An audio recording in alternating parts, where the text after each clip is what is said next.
Chicos, buenos días. El día de hoy vamos a tener la clase de Historia del Perú.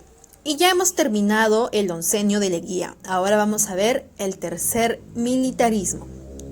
El tercer militarismo es un gobierno, es un periodo de 9 años en el cual vamos a tener dos gobiernos. El primer gobierno va a ser de Luis Sánchez Cerro y el segundo de Óscar Benavides.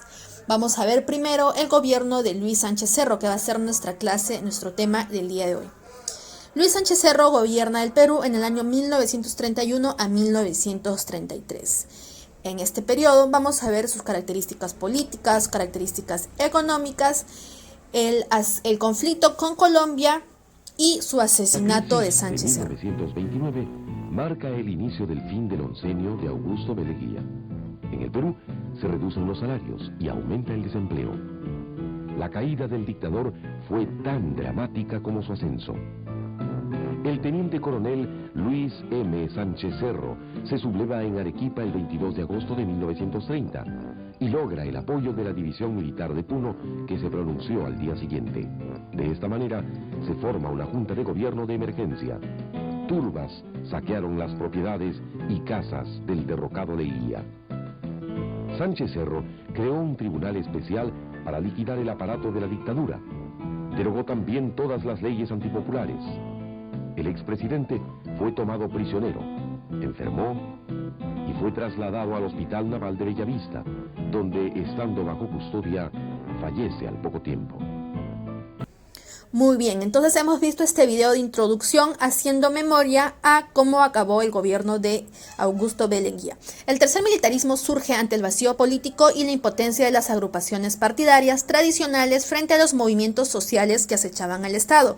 En el gobierno de Leguía habíamos visto que habían dos partidos sociales, el APRA y el Partido Socialista. El partido del APRA va a ser un partido muy conflictivo en el periodo de Sánchez Cerro. Las juntas de gobierno. Leguía, enterado del golpe de Estado, reunió a su gabinete y organizó una junta de gobierno a cargo de Manuel María Ponce, pero esta no fue bien recibida por la población y algunas instituciones militares. Con la llegada de Sánchez Cerro a Lima, el 25 de agosto, caería dicha junta de gobierno y el 27 de agosto se forma una nueva junta liderada por Sánchez Cerro, donde anula la ley de conscripción vial y muchas leyes más realizadas por Leguía. Luego de la junta de Sánchez Cerro se da la junta de Samanez Ocampo, quien crea el Jurado Nacional de Elecciones, ya que pensaban que Sánchez Cerro quería ser presidente del Perú. Entonces realizan una Junta Nacional de Elecciones donde los presidentes iban a postular, iban a ser elegidos y revisados los votos, donde los postulantes serían Sánchez Cerro y Haya de la Torre, del movimiento APRA, donde Sánchez Cerro obtiene la victoria y los apristas tildaron a estas elecciones de fraudulentas, ya que pensaban ellos que iban a ganar. Como había mencionado, el APRA es un movimiento conflictivo cuando Sánchez Cerro entra al gobierno, y en este periodo se van a dar muchos conflictos con el movimiento aprista. Aquí podemos ver un resumen de las juntas de gobierno que habíamos visto antes de que Sánchez sea elegido presidente. Y en las elecciones de 1931, Luis Sánchez Cerro era del partido Unión Revolucionaria y Víctor Haya de la Torre era del partido APRA. Y quien fue elegido presidente constitucional por elecciones, Luis Sánchez Cerro fue elegido el presidente. Y como lo mencionaba, los apristas tildaron las elecciones de fraudulentas, pero más adelante se demostró que no fue así. Tanto era el conflicto que tenían los apristas que un joven, José Melgar, intentó asesinar al presidente en la iglesia matriz de Miraflores, quien fue capturado a su vez y sentenciado a pena de internamiento. Luego se produjo la captura y el encierro de los apristas como los representantes del Congreso y la captura también de su líder Haya de la Torre, quien fue declarado por los apristas en Trujillo un presidente moral. Haya de la Torre fue llevado a la penitenciaria y sometido a juicio. Un hecho importante es que se cierra la Universidad Nacional Mayor de San Marcos, ya que el Perú atravesaba una guerra civil interna, y también por la crisis económica del crack de 1929 que nos dejó el gobierno de Leguía. También vamos a ver el conflicto de Colombia. Recordemos que en el gobierno de Leguía se había realizado el Tratado Salomón-Lozano, que se había firmado con Colombia, donde le cedíamos parte de nuestro territorio, pero los pobladores de Leticia y la selva peruana no estaban de acuerdo y expulsaron a los colombianos de esa ciudad. El gobierno decide apoyarlo para que Sánchez Cerro gane más apoyo popular.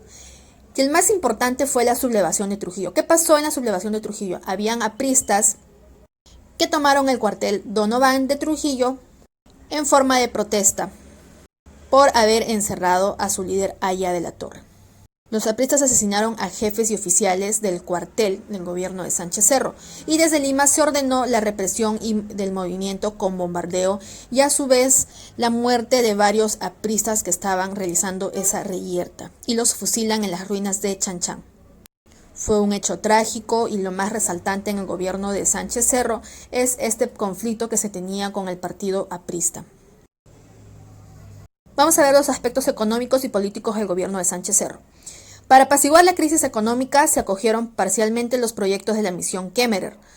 Se creó el Banco Industrial del Perú del 30 de enero de 1933. Se creó el impuesto a la renta, se suprimió el impuesto a la sal, se establece el pago extra por el día 1 de mayo, Día del Trabajador. En el aspecto político se otorga el derecho de voto a la mujer, se aprobó la ley de emergencia donde expulsaban a los apristas, se aprobó la nueva constitución de 1933 y se clausuró la Universidad Nacional Mayor de San Marcos. Ahora vamos a ver el fin del gobierno del 1933 de Sánchez Cerro. Como mencionaba, entre el conflicto con Colombia se da, Sánchez Cerro decide apoyar a los pobladores de la selva peruana y manda a un ejército rumbo a Leticia para desarrollar una guerra contra Colombia por parte del territorio que nos pertenecía.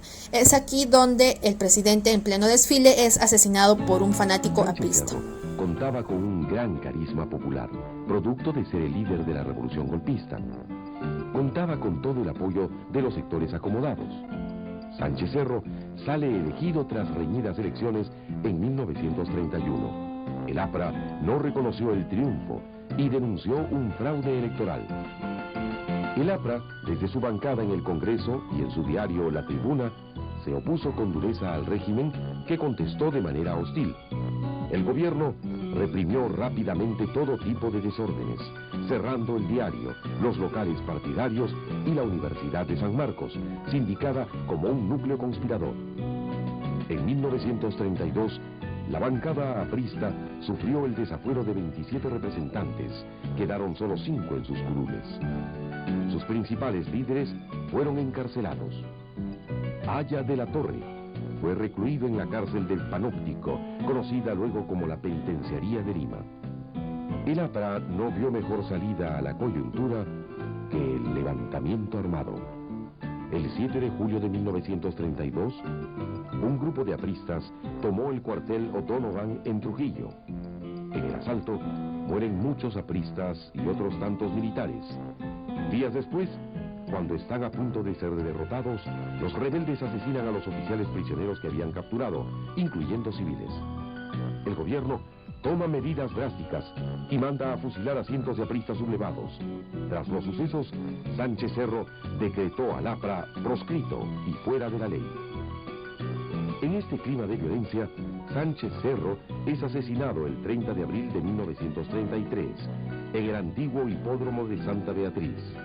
El autor fue el joven aprista Abelardo Mendoza Leiva, muerto en ese momento por la seguridad presidencial. Ante la crisis, el Congreso designó a Óscar R. Benavides para que suceda en el cargo a Sánchez Cerro. Muy bien chicos, ahora hemos visto un video resumen sobre el gobierno de Sánchez Cerro.